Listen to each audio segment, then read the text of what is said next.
Black Rose depicts how exactly LeBlanc manipulates high-ranked generals, and it reveals how her illusions work. So let's dive into that now. Right at the start, the story introduces a character, General Grant.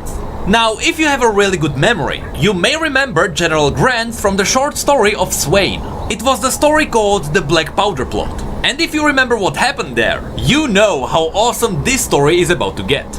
Because of this reference, we know that the story happens months before the present day. It is told from LeBlanc's point of view. She was toying with Grant. She sent him down into the catacombs that were now forbidden by the order of the council. Ever since Swain seized control, he kept the bastion locked down. Officially, it was to protect the Triforix against those noble houses that opposed its creation. Unofficially, Swain knows that those who enter these forbidden catacombs expose themselves as enemies. Even so, Grant continued lower and lower. LeBlanc whispered into his ears, disguised as Grant's cousin. She assured him that he was the hero of the Gates of Mourning, and as an honored hero, no one would question why he's down there. But Grant knew it wasn't him who won the battle of the Gates of Mourning. It was Swain's Legion. All the other soldiers didn't even need to be there. The Legion would have won regardless. That's why Swain wouldn't even join the celebrations. That's the alleged truth that drove Grant into delving down here. He hated Swain. Then, still disguised as his cousin, LeBlanc once again assured Grant that he is a true Noxian, and that even she wanted to meet him. After a while, they arrived before the yawning mouth of the gate in the darkness. Grant almost dropped his lantern in surprise. This was the first time he saw it. Before they continued through, Grant questioned if what they say about her is true, to which LeBlanc in disguise suggested that he should find out for himself. As they walked through the gate, anonymous figures passed by them, going in the other direction. Grant asked the person he knew as his cousin who they were. He learned that all of them shared the same goal. They wanted to see the downfall of the usurper, and that it was better to not know their names or their faces. Grant questioned this logic. How was he supposed to work with them when he didn't even know anything about them? But all the questions died in his throat when they approached the Great Well of Souls. It lit the room with hues of cold blues and jealous greens. Suspended above the well was a silhouette that every Noxian knows only too well. A husk of lifeless armor depicted in every history book. At that point, Grant had a meltdown. He couldn't believe what he saw, the truth behind the great empire of Noxus. LeBlanc leaned close to confirm his fears. As it had been for centuries, no Grand General, no Emperor or Tyrant can stand unless the mistress of the immortal bastion allows it. Then LeBlanc carefully guided Grant away from the side that had paralyzed him, and towards the veiled tubes that lined the passage on either side. Swain must fall, she continued, and their cabal was ready to sacrifice everything to achieve it.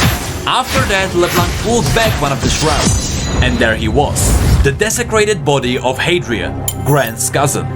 Somehow, Grant expected this. He realized that the person next to him was the Pale Lady, and he didn't even flinch when a second Pale Lady approached him. She was everywhere, she was everyone. Grant's father and the rest of his family were slaughtered because they stayed loyal to Boram Darkwill. Hadrian gave his life gladly in pursuit of revenge. All the Pale Lady asked for was to make sure their sacrifices were not for nothing. Soon after that, more copies of the Pale Lady approached him from the shadows. Grant understood now, and LeBlanc didn't even need to point out the empty tomb next to Hadrian's. Grant was ready to give his noble blood for the Pale Lady. With that, LeBlanc cast a quick spell, marking Grant with the sigil of the Black Rose. Now that was the complete base story of LeBlanc. I say base story because if you want to learn more about her actions during other events, we have 2 more older videos with stories where the Pale Lady played a role. There is Swain's complete story, and there is also a story called The Principles of Strength. Now, as we mentioned, the story of LeBlanc and Mordekaiser are connected, and because we wouldn't get a better chance to get into the newest story of Mordekaiser, let's quickly have a look at that too. The new story isn't the longest, but it is interesting because it jumps between different times in Mordekaiser's life. The first bit depicts Mordekaiser after he was sealed away by LeBlanc. He was now in his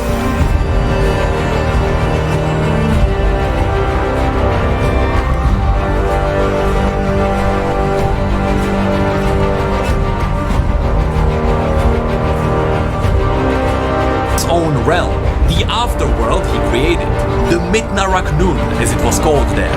Once it was utterly empty, but now Mordekaiser walked down the path of the fortress he built using the souls of his victims. It was a massive construction of cruel magic and iron will. The next scene that takes us to the moment San Uzal died the first time. It took him a second to realize that he was dead. For a moment he felt sadness in his heart, but then he laughed. That was what he lived for. He looked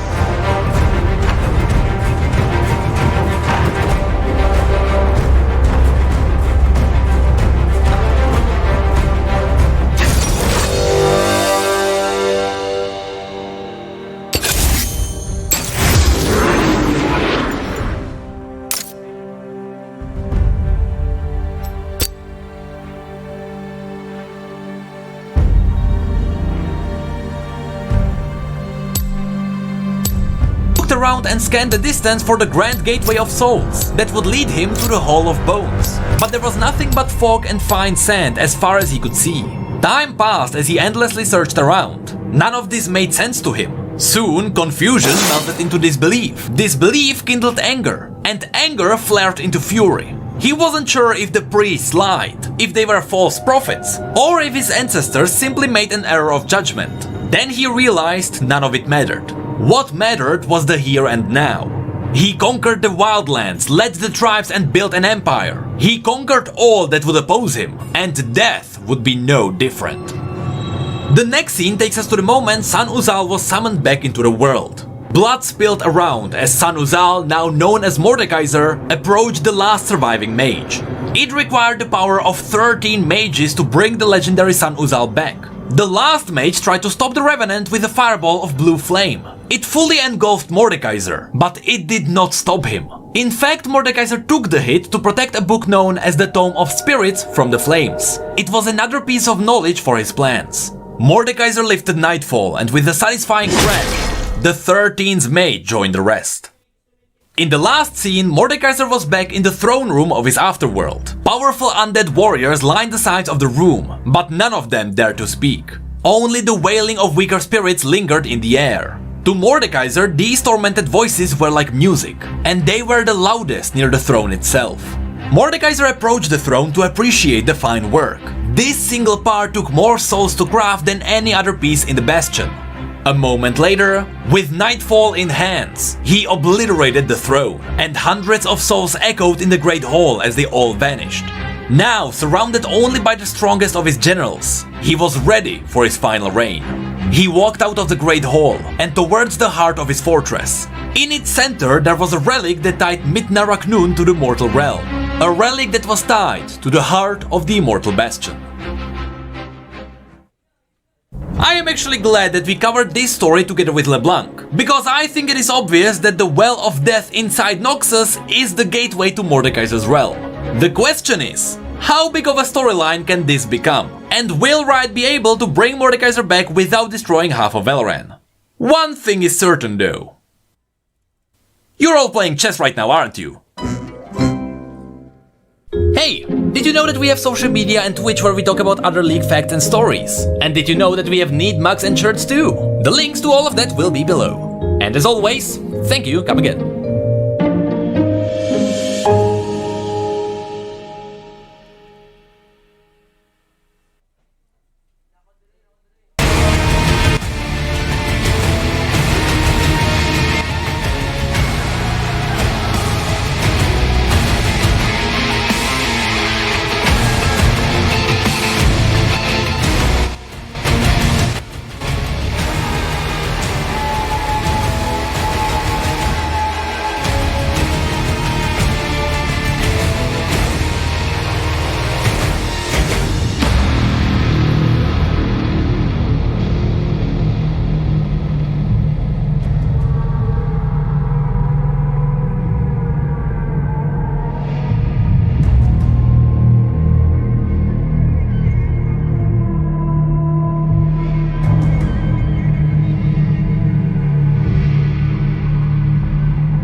into mortar. Minions have spawned.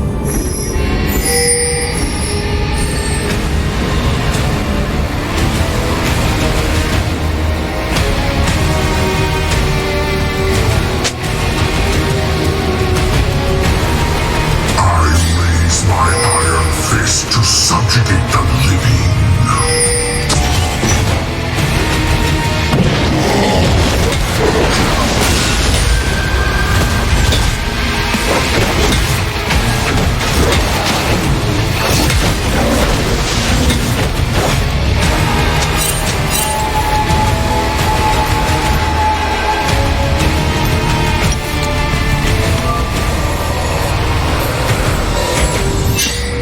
Weaklings cower in the light. I bring eternal darkness.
living shall be next.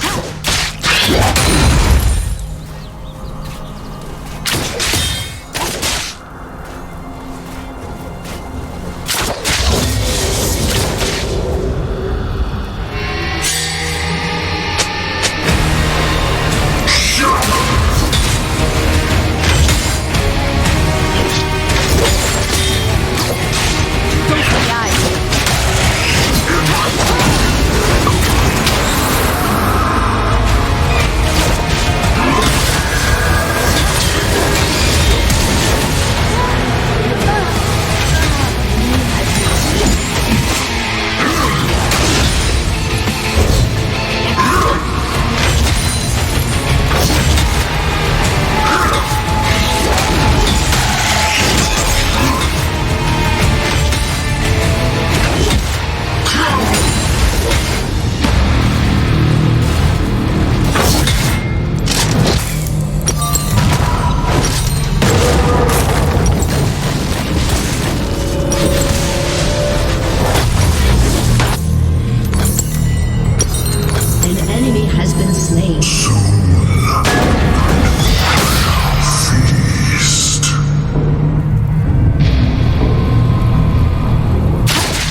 An enemy has been slain.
does not tire.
My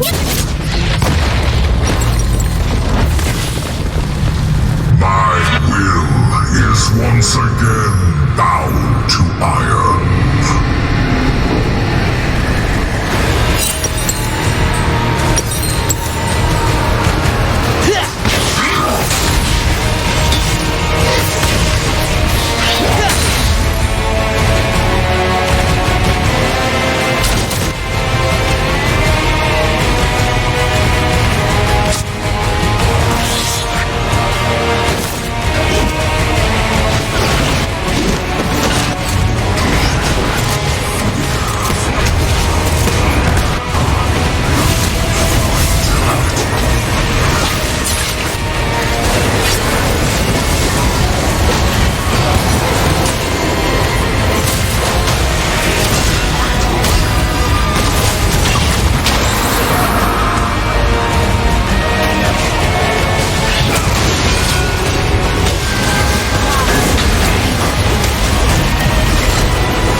Enemy rampage.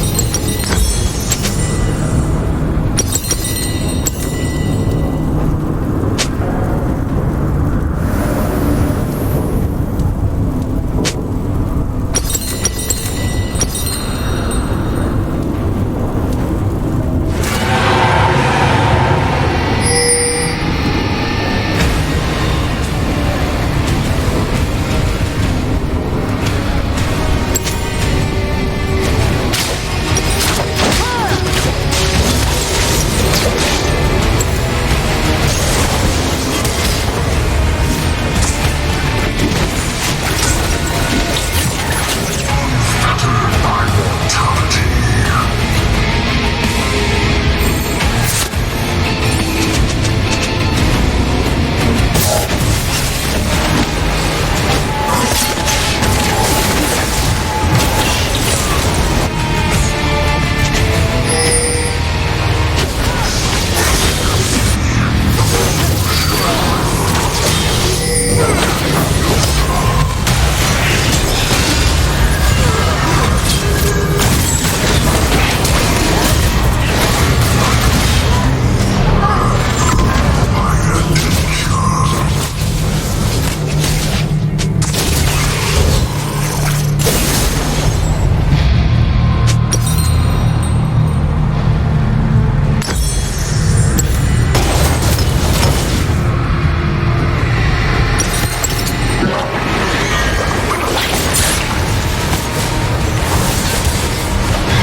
The unworthy are dust, doomed to wither and fade.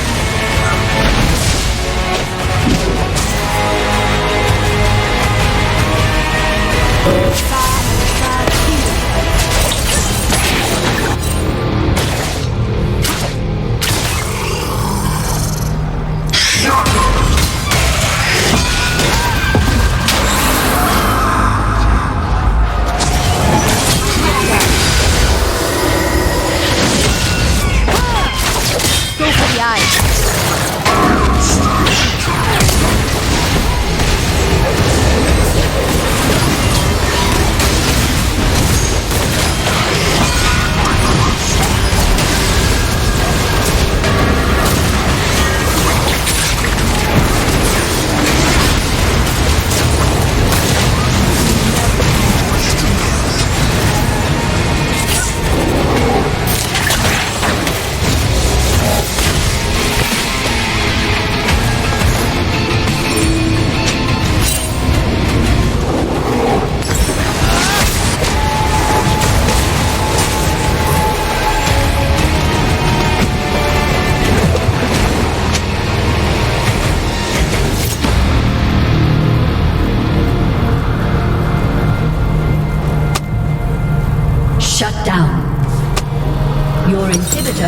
been destroyed.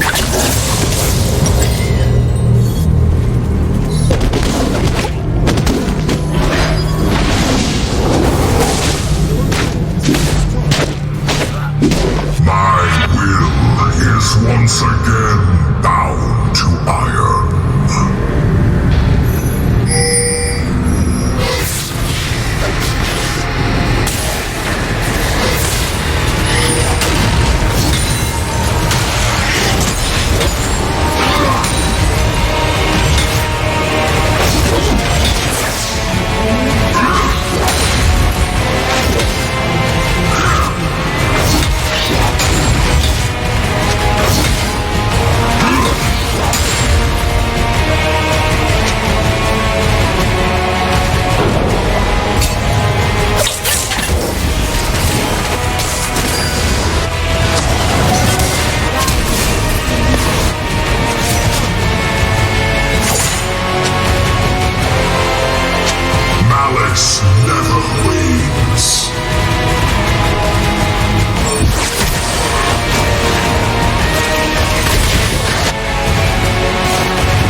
Blue team slain Baron Nashor.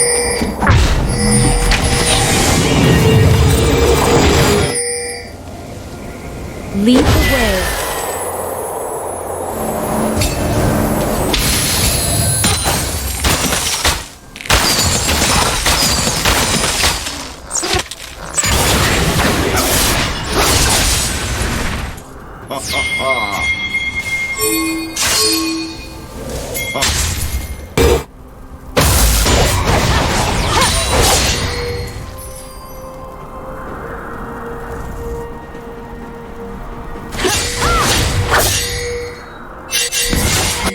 Has been destroyed.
Panalo pala kayo.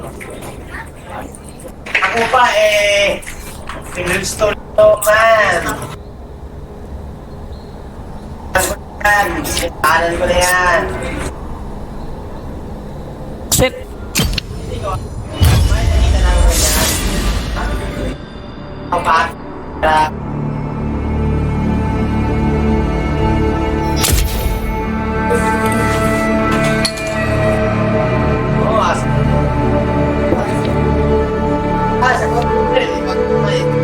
Sabi ko hindi mas pindi.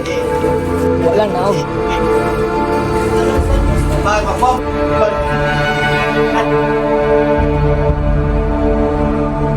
Ayos siya agad. Excuse me, sir.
Nakatakas mo ako. Tayo. Takas yan ko. Wala makit.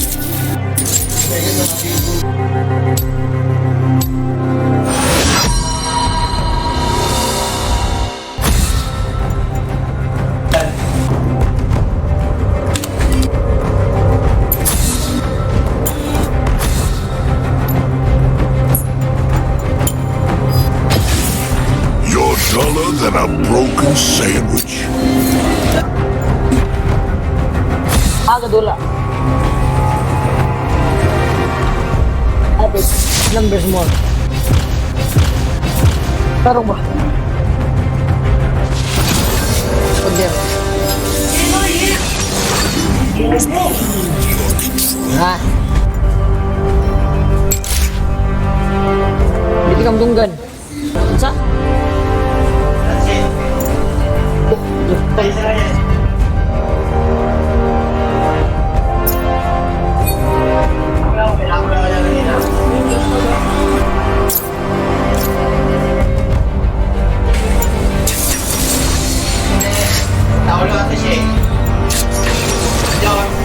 Hindi ako namaan. Lot po. Baka. Itrok. Grabe.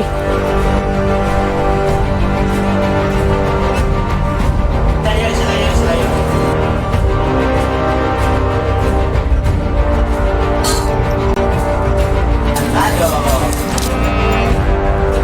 Awa ay. Kainutan ng number yun na.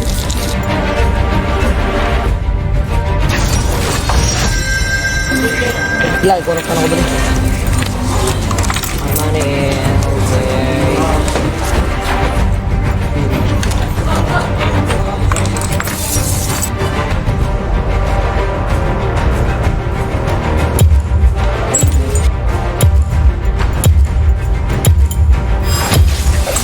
Will you prove worthy? Probably not.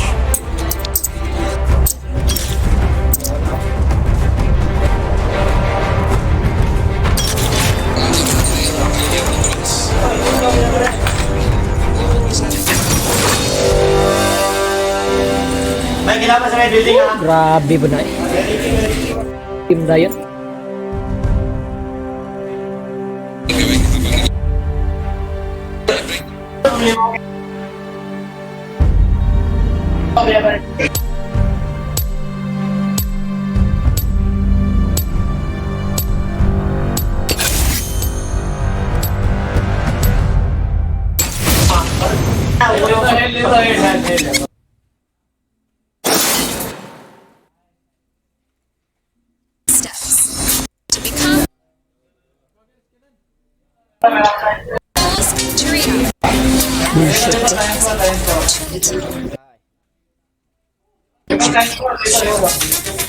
Take the first step to making your idea real.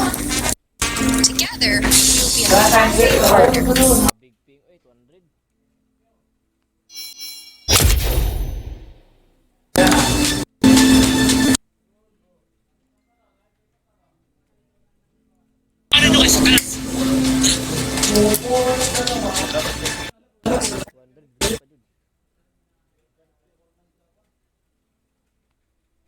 Happy birthday! Ha? Yeah, of course. 31. Itrok jungle. Ay, way jungle sila ha. Pan. Wait. Sunod-sunod na yung magkano. Nagpa-fire. Kasi sa ginagawa. Si Christoph kasi needs help na makarating sa marami. ko sana yun. Kasi sa